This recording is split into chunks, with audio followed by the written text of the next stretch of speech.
Y News with William Theo, Angelo Castro III, and Darlene Basingan. Good evening. Mount Mayon has once again shown its strength yesterday until this morning. Here's why from Mai Bermudez. The Philippine Institute of Volcanology and Seismology and the Albay Public Safety and Management Office have recorded 7 series of lava fountaining in the past 24 hours. Mayon has also emitted an eruption column of about 4 kilometers high. Yesterday also marked the change of the wind pattern around the volcano, as the emitted eruption columns are now seen to be moving west-northwest. The volume of Mayon's deposits yesterday was estimated to have reached 18 million cubic meters. For every eruption, we try to estimate how much volume we expect, reckoning from the last significant activity. So 2014, we had less than 1 million cubic meters. So we reckon it from 2009. So we have an idea of the volume estimate based on patterns. Second, we have an estimate based on ground deformation. Mayon still registers continuous Strombolian eruptions, and the possibility of massive explosion remains. Yung explosivity ng activity is not dependent only on the volume. So marami pa ang volume na pwedeng ilabas. Ang tanong, ilalabas ba yung dahan-dahan o ilalabas yung isasabog? So kahit maliit pa lang yung volume na yun, pero pag dumami ang gas, isasabog pa rin niya. Rumblings, which are possibly caused by pyroclastic flows or the combination of rocks and the volcanic materials with a heat of 1,000 degrees, can be heard. This prompted the authorities to extend the danger zone to up to 8-kilometer radius. Mai Bermudez, UNTV News and Rescue, Legazpi, Albay. Meanwhile, the Department of Health warns Albay residents against a form of lung disease called silicosis. Marge Pelayo will tell us why. The ash plumes coming from Mount Mayon poses health risks to residents living near the volcano.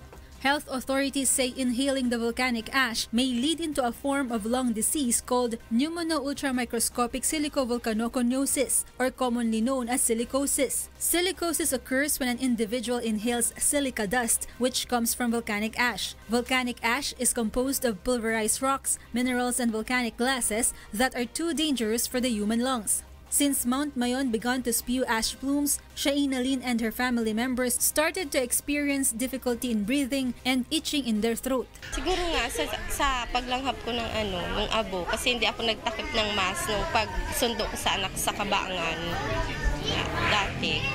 Mga 5 days.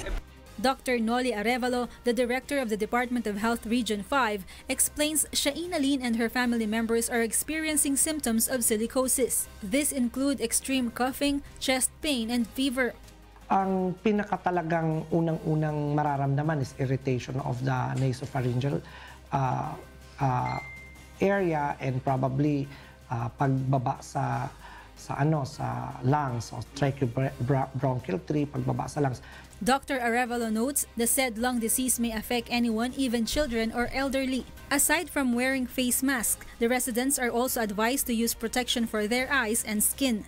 May goggles ka or sunglasses habang may ashes, and then you can wash it off with clean water, even without soap, kasi mas ma-irritate kung may soap, baga may mga chemical din yung soap, mas ma-irritate siya. So kahit running water lang ang panglinis sa mata na napuwing. The DOH officials note anyone who are showing symptoms of silicosis have nothing to worry about, since the disease may only worsen when a huge volume of ash enter the body. The Department of Health reminds residents living around the volcano to always follow the orders of the agency. Marge Pelayo, UNTV News and Rescue, Philippines. And local health officials are closely monitoring against possible outbreak of diarrhea in evacuation centers in Albay. Mon Hokson is in Kamalig, Albay to tell us why live. Yes, Mon, good evening. Yes, Will. Local health officials of Bicol region is confident that the government distributed water and relief goods are not the cause of recorded cases of diarrhea in several evacuation centers here in Albay. They suspect the evacuees got the disease from contaminated food they purchased outside of the temporary shelters. Josephine Broqueza's 2-year-old child has been experiencing diarrhea for several days now. Josephine says her child might have eaten or drunk dirty food or water somewhere else. Ito kasi nung galing namin dun sa amin, wala, okay lang tayo niya. Pagdating namin dito, nagtatay na siya. Iwan ko lang, siguro may nainom na hindi pwedeng sa tiyan niya. To ensure her family's safety, Josephine avoids buying food from just anywhere. They boil the available water at the evacuation center before drinking it. Josephine's son is among the evacuees experiencing diarrhea, according to the Albay Provincial Health Office. The officer in charge of the Provincial Health Office, Dr. Antonio Lodovice, explains although the number of cases is not yet high, they are already addressing it as early as now to prevent it from worsening. Since the 15th to the 25th of January, the Provincial Health Office has already recorded cases of various illnesses and diseases at all evacuation centers. Many of the cases are coughs, cold, followed by diarrhea and loose bowel movement or LBM. Most likely ang pagkain ito. Kaya nga nagpapaano tayo ng fecalysis para dito sa mga nagkaroon ng diarrhea para malaman natin kung is it amoebiasis ba o ordinary gastroenteritis or iba pa man. Based on a report of the World Health Organization or WHO, in May last year, diarrhea was the second cause of deaths of children 5 years old and below. With this, the WHO urges governments to not disregard the said disease. Dr. Ludovice also warns against the consumption of vegetables covered with ash falling from Mount Mayon. He says burnt vegetables due to the ashfall can no longer be consumed. Otherwise, it should be properly cleansed first before cooking. Well, for now, authorities still prohibit residents at evacuation centers from returning to their homes, especially those living within the designated 9-kilometer danger zone. The Provincial Health Office is also monitoring the evacuees who are experiencing health problems. We are now here in Barangay Taladong in Kamalig, Albay, and representatives from UNTV News and Rescue Team and representatives from the Members Church of God International are now giving relief goods to evacuees here. And that's the latest here in Barangay Taladong, Kamalig, Albay. Back to you, Will. Thank you very much, Mon Hokson, live from Kamalig, Albay. Albay's Provincial Agriculture Office reports that the intense volcanic activities of Mount Mayon have severely damaged agricultural crops. Mai Bermudez is in Legazpi, Albay to tell us why live. Yes, Mai, go ahead.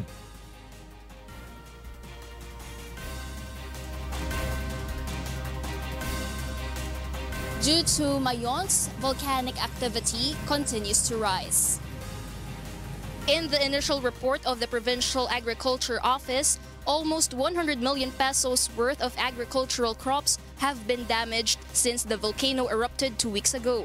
More than 11,000 metric tons of rice paddies worth 73 million pesos were destroyed in several towns of Albay. The erupting volcano has also affected more than 2,000 rice farmers in the province.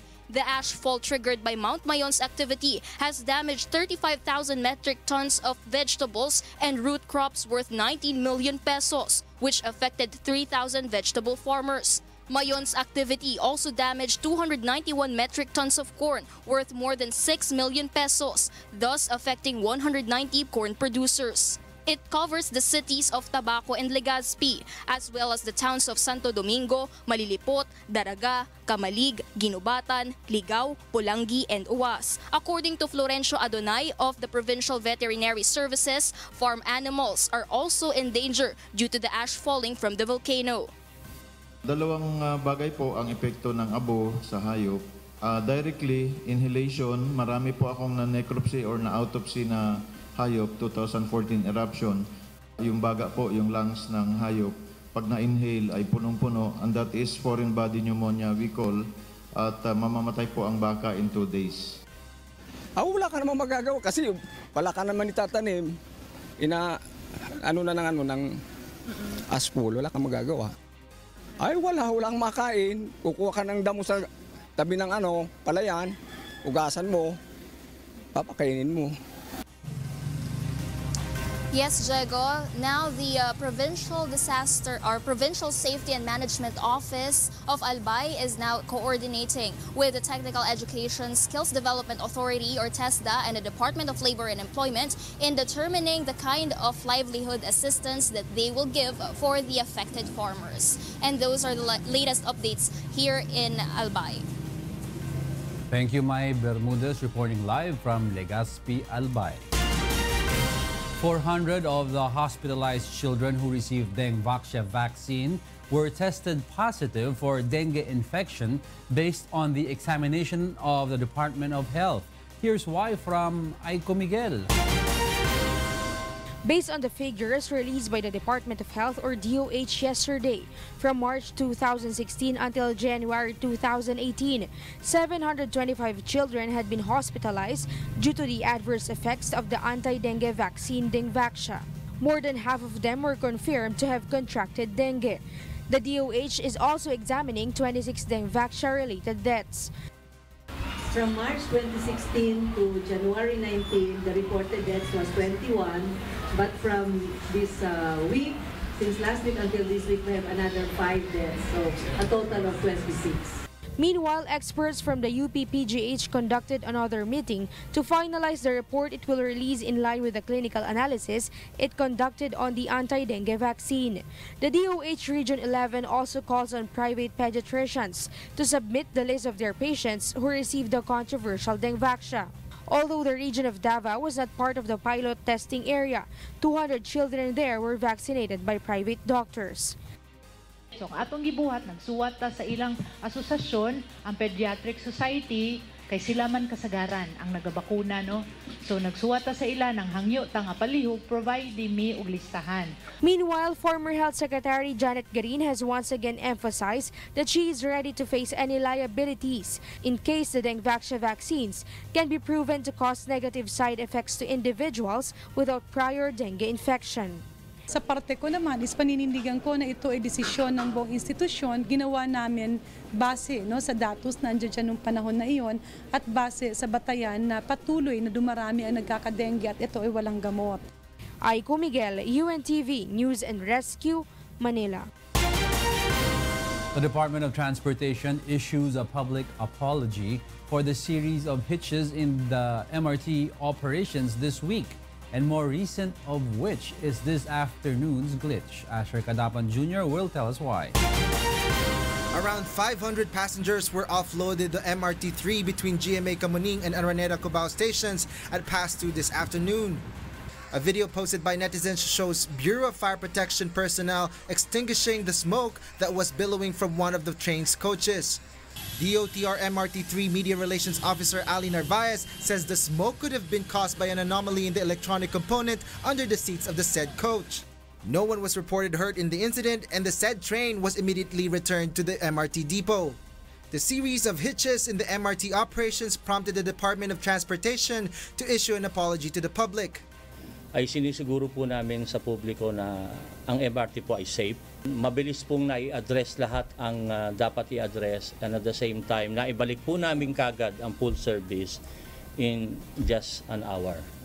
So yun po at humihingi kami ng paumanhin sa publiko sa insidenteng nangyari kanina. Aside from the numerous cases of offloading the passengers, the DOTR has also decreased the number of trains operating this week. This resulted in long queues of passengers in all MRT stations. Just this Wednesday, only about 8 trains have been operational. Narvaez adds that a number of MRT coaches are no longer in good condition and should no longer be used for operation. Narvaez also warns that the MRT might still experience glitches in the future. The agency, however, vows the MRT will soon provide better service once the procured service parts arrive. Asher Cadapan Jr., UNTV News and Rescue, Quezon City. Let's take a look at the traffic situation now along some major roads in Metro Manila. On Mega Q Mart, motorists going to Cubao are experiencing light to moderate flow of vehicles. While on the lane going to Monumento, there is also light to moderate traffic. On Marcos Highway, Santolan in Pasig City, there is a slight delay on the lane going to Masinag, while vehicles are fast-moving on the lane going to Cubao. On C5E Rodriguez in Pasig City, the traffic is green and go on the lane going to Libis to Makati area, while motorists from Makati area going to Libis are experiencing moderate flow of vehicles. The Land Transportation Franchising and Regulatory Board will begin accepting new transport network vehicle service applications next month. However, the agency implements changes in the process of giving permits. Here's wire from Grace Kasi. The Land Transportation Franchising and Regulatory Board will impose strict screening of applicants for transport network vehicle services. This is in line with the agency's opening of a new round of applications starting February 5. An applicant should submit proof of Filipino citizenship, the vehicle's ORCR, Certificate of Business from Department of Trade and Industry, operator's data sheet, driver's license, and government ID. An applicant must pay proper application fees. Meanwhile, the issuance of new franchise to operate shall be limited to a maximum of 3 units per applicants only. Also, vehicles not more than 3 years old from the date of manufacture are only ones to be accepted. Accreditation into a transport network company shall be done only after the issuance of a provisional authority from LTFRB. The agency will accept 30,000 new applicants. If this is being patronized, then I suppose there should be more supply, and therefore we're in fact saying that the TNVS should stay on the road longer and more often. The agency says they will prioritize full-time drivers than the part-timers. If you have more part-time than full-time TNVS, then what does that mean? You'll have more vehicles on the road with less passengers to take. Okay? So kaya gusto natin na mas marami yung sasakyan sa daan na makakakuha ng mas maraming pasahero. Nilo Giray is thankful after hearing the news because he has been planning to join the TNVS. Extra income din sa hanap buhay sa araw-araw. Grace Casin, UNTV News and Rescue, Quezon City. Over 300 Bible enthusiasts recognize the importance of the Word of God in the Bible as they join the Philippine Bible Society's Bible reading activity. Leslie Longbowen tells us why. 6-year-old Hezekiah Navarro eagerly reads the Bible as part of the I Proclaim activity of the Philippine Bible Society. How long will sorrow fill my heart and night? This activity is open to anyone who wants to read the Bible. Kasi po, para yung mga ibang tao din po, makilala nila po si God. The I Proclaim is being done by the Philippine Bible Society for over 5 years now. Through Bible reading, the organization aims to bring the people closer to God. We put in an event like this during National Bible Month, that we can just be hearing the Word and be awed by the Word, be captured by the Word.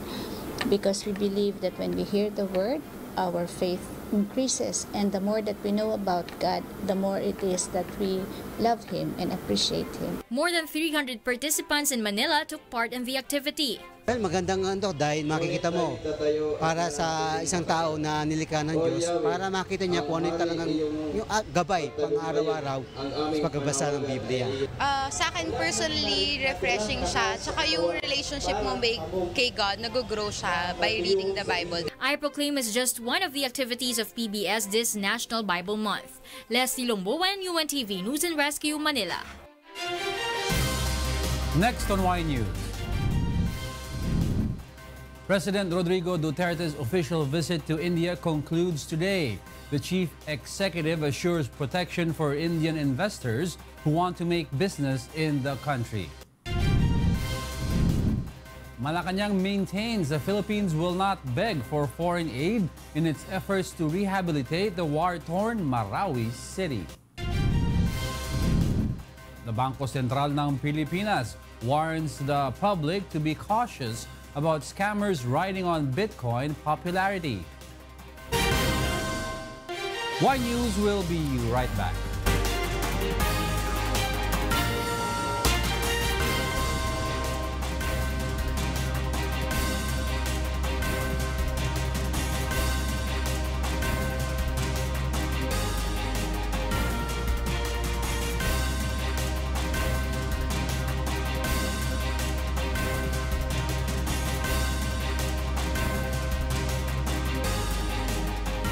President Rodrigo Duterte's official visit to India has just concluded today. Before he left, the chief executive assured security for Indian businessmen who would like to invest in the Philippines.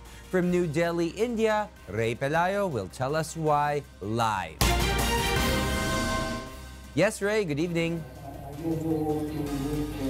Good evening, Will. President Rodrigo Duterte has just left at 2 in the afternoon today, which concludes his two-day official visit here in India. Indian businessmen who committed to invest in the Philippines were presented to President Rodrigo Duterte during his official visit here in New Delhi, India. The Philippine delegation will bring home not less than $1.25 billion that is also expected to create thousands of jobs. These are primarily from the information technology, infrastructure, renewable energy, and medical sectors. The president promised that his administration will protect the businessmen who will place business in the Philippines. Duterte emphasized his campaign against corruption, and he encouraged them to directly report to him anyone who will attempt to corrupt them. I do not give second chances. I said even the week of corruption, I will terminate you, and if you give the bribe money and if you come to know about it, you'll find your applications in the wastebasket. The president says the Philippines needs India's investment that is seen to create jobs for Filipinos.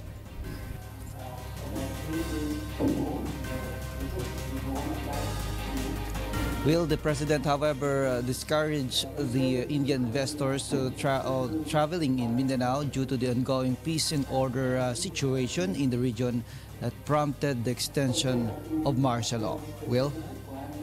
Thank you very much, Ray Pelayo, live from New Delhi, India. Labor Secretary Silvestre Bello III hopes that the agreement between the Philippines and Kuwait on the protection of overseas Filipino workers will be signed soon. Rosalie Cos will tell us why. Department of Labor and Employment Secretary Silvestre Bello III says Kuwait Ambassador to the Philippines, Musaid Saleh Al-Tuaik, promises him to talk with their Minister of Labor to sign a Memorandum of Understanding or MOU. The MOU contains provisions that will protect the rights of overseas Filipino workers in Kuwait. It can be recalled that Secretary Bello has ordered the suspension of processing and releasing of Overseas Employment Certificates or OEC to OFWs who are bound for Kuwait while waiting for the report of investigation on the recent deaths of Filipino household workers in Kuwait, allegedly because of sexual abuses. I am prepared to go to Kuwait anytime you tell me to sign this memorandum of agreement. And nangako naman si Ambassador na he will try his best to fast-track the assessment of the MOU. Secretary Bello in return promises to lift the suspension order if it will be proven that Kuwaiti employers have nothing to do with the deaths of the OFWs. However, Bello mentioned about the possibility of maintaining the suspension of processing of OECs for Kuwait-bound OFWs if the MOU will not be signed and nothing will ensure the protection of the rights of OFWs in their country. For the protection of our OFWs, kinakailangan natin na makuha yung MOU na yun. There is an estimated 250,000 Filipinos in Kuwait, and almost 165,000 of them are household domestic workers. President Duterte said it is possible for him to order the recall of Filipinos in Kuwait and as well as deployment ban if the Kuwaiti government will not do something to prevent abuses of OFWs. We are poor, we may need your help, but we will not do it at the expense of the dignity of the Filipinos. We are sending Filipinos, doctors and nurses, to help you also, and in return, helping us in the very much needed revenues for their families here. I hope that you'd listen to me because I mean well. But I will never, never, never again tolerate. Rosa Licoz, UNTV News and Rescue, Manila. Malacañang maintains that the Philippines can stand on its own even without accepting aid from other countries. Here's why from Ray Pelayo. The Philippines doesn't need foreign aid, especially if accepting aid will encroach upon the country's sovereignty. Kaya po ng Pilipino bigyan ng solusyon ang problema ng mga Pilipino.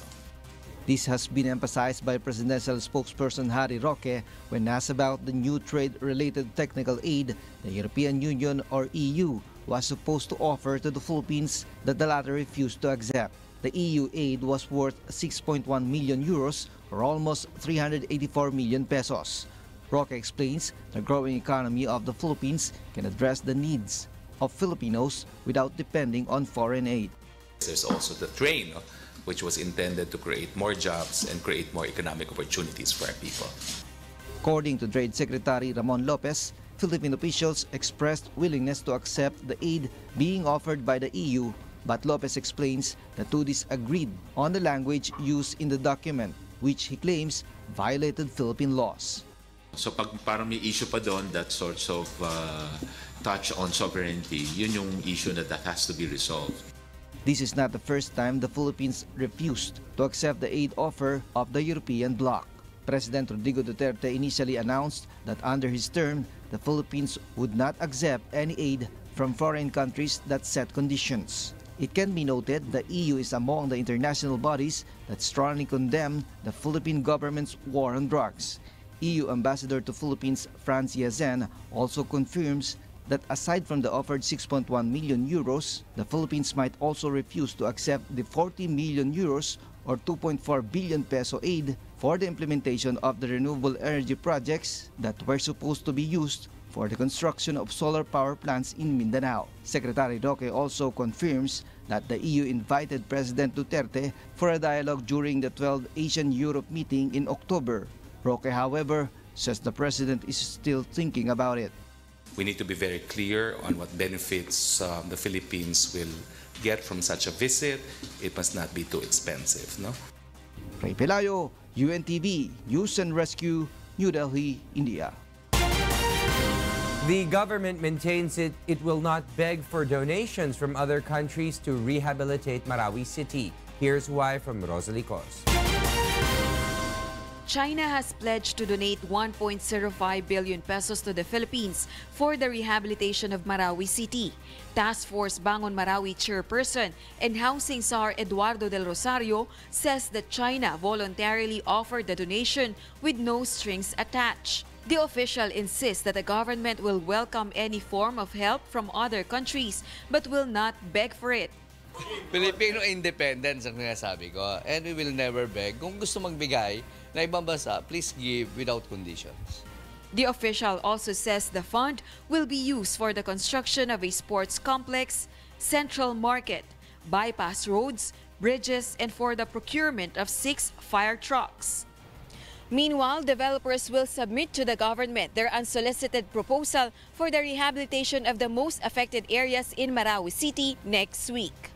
A technical working group will evaluate their proposals. The bidding process for the rehabilitation project will be through a Swiss challenge system. This means that after choosing the best proposal, the government will look for another party which can offer same quality of service but with lower fees.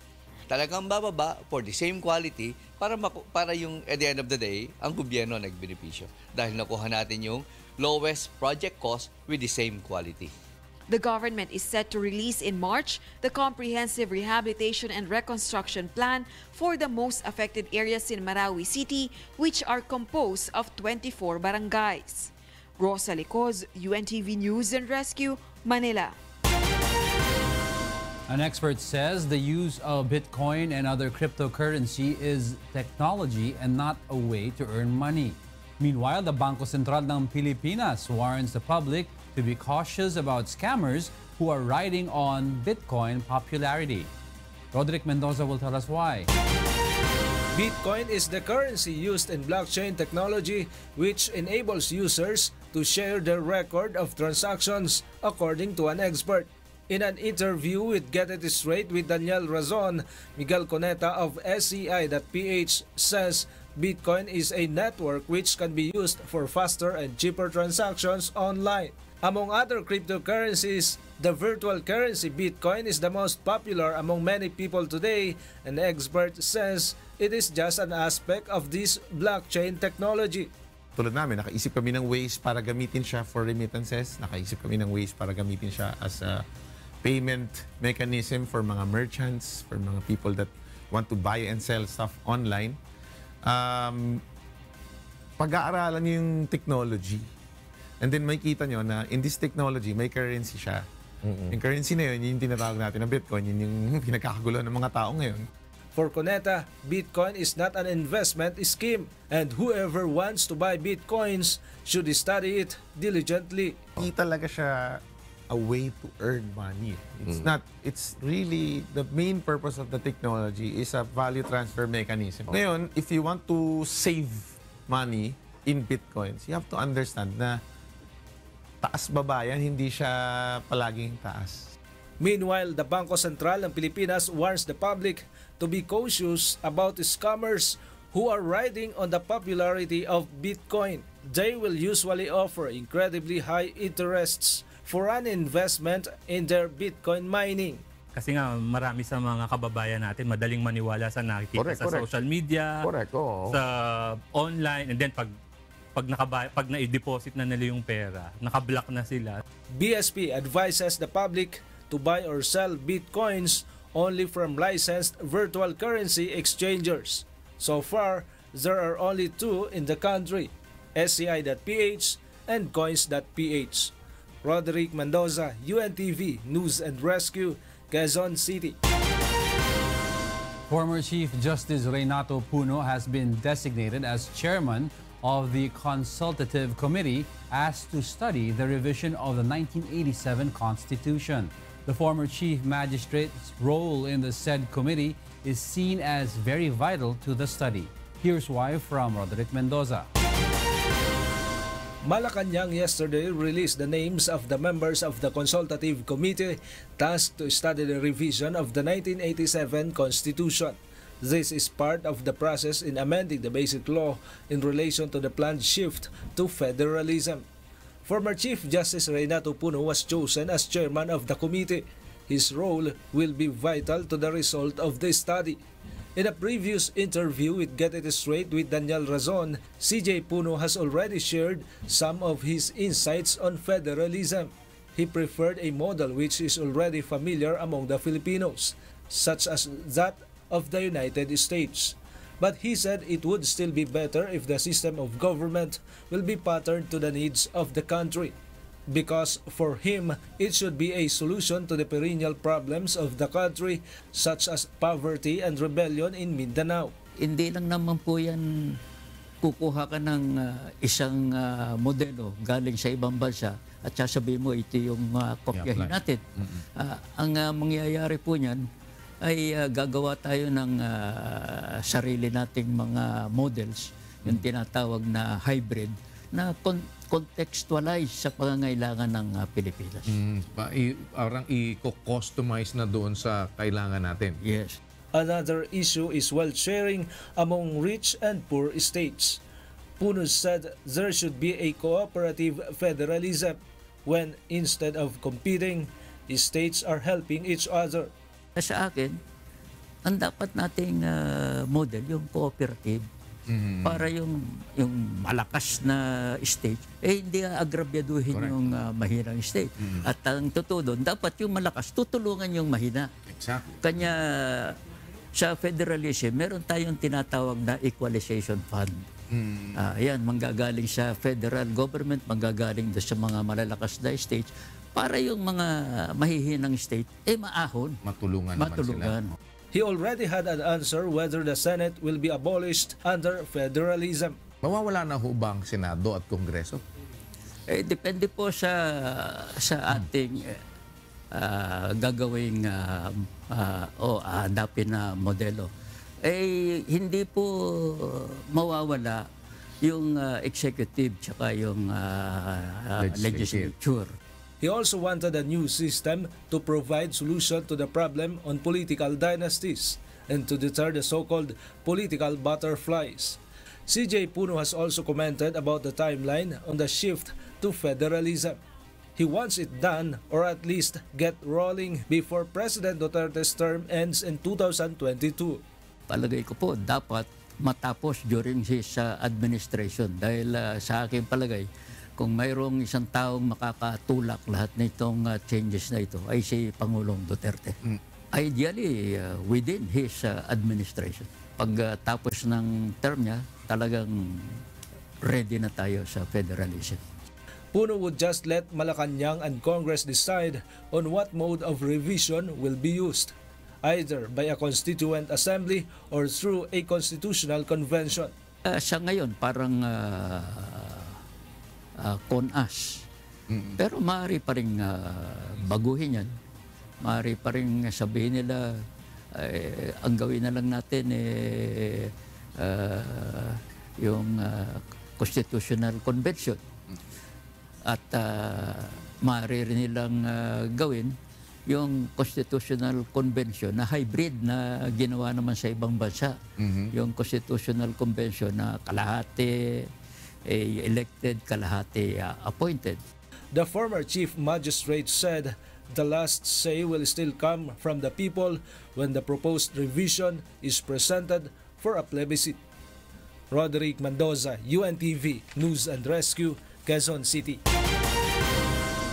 Former Iloilo Representative Rolex Suplico will be facing charges before the Sandigan Bayan for the anomalous use of his 2007 Priority Development Assistance Fund or PDAF.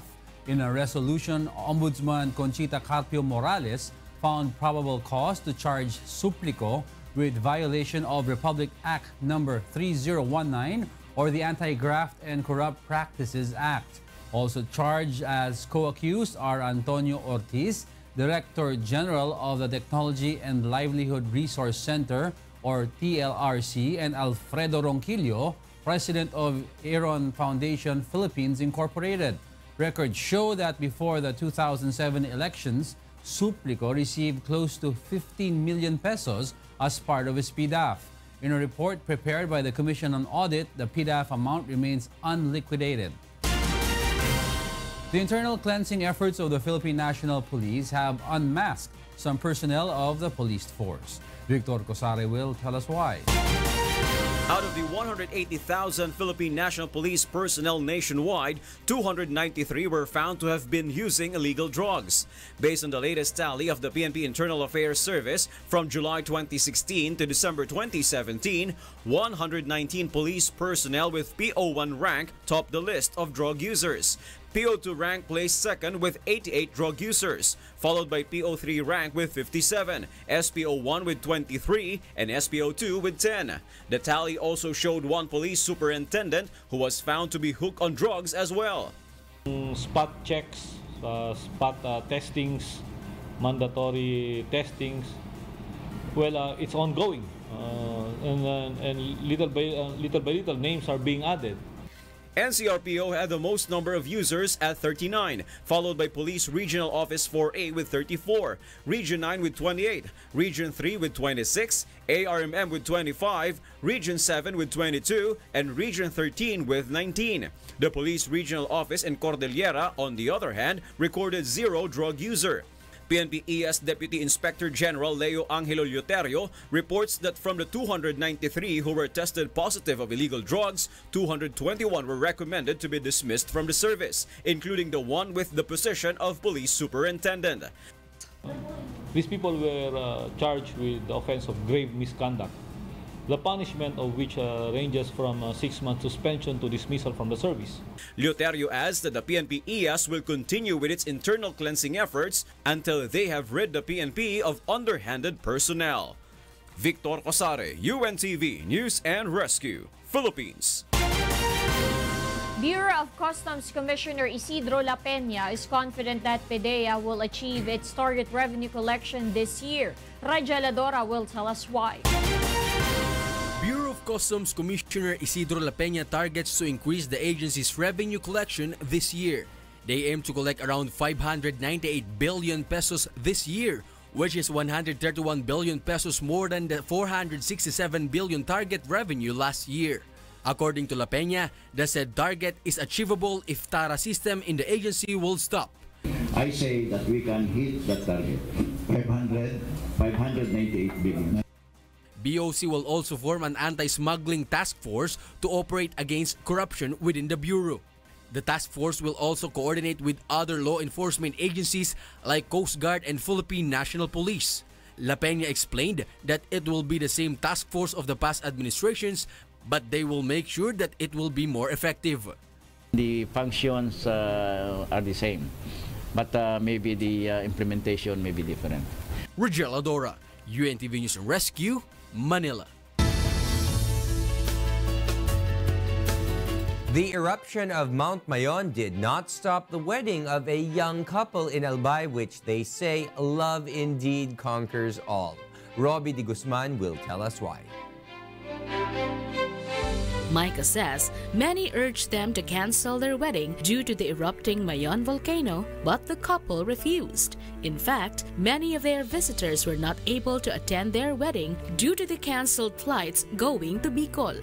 This is the photo of the newlyweds taken by Franklin Ibreja. This photo is now viral on social media. Franklin decided to take the couple's picture with the erupting volcano in the background after the wedding ceremony. During the occasion, the volcano erupted at 2 in the afternoon. Franklin and the couple waited for its next volcanic activity at 6 in the evening, believing it erupts every 4 hours. The photographer insisted on staying at the venue so he could take the epic shot. Wait lang. Samantalahin na natin to kasi di na to mauulit. Minsan lang to. Di na to magbibili ng iba, di na magbibili ng time. Since the said photo went viral on social media, many have been calling the office of Franklin to hire their services for various events. Actually, after po ng post, nag-viral, ang dami. Talaga? Ang dami. Sunod-sunod po yung inquiry sa page, personal messages, kay boss mami, and dami na din nag-contact. So, overwhelming po. Hindi namin yun ina-expect. The said picture garnered positive reactions among social media users. In a post, netizen Rodel said no volcano can stop two people who are in love with each other. Evan Sabalbaro commented it was an amazing love, while Cyril Brian Ortiz called it the most epic bridal photo of the year. The said photo has been shared more than 20,000 times already and got 60,000 likes. Kahit pumuputok pa yung vulkan, walang makakakigit. No plan B, no shortcut. Robbie de Guzman, UNTV News and Rescue, Philippines. And those are the reasons behind the news, January 26, 2018. I am William Theo. Reasons we deliver to you as they unfold. I'm Angelo Castro III. And I'm Darlene Basingan. Because we need to know, we will always ask why. Thank you for watching Why News.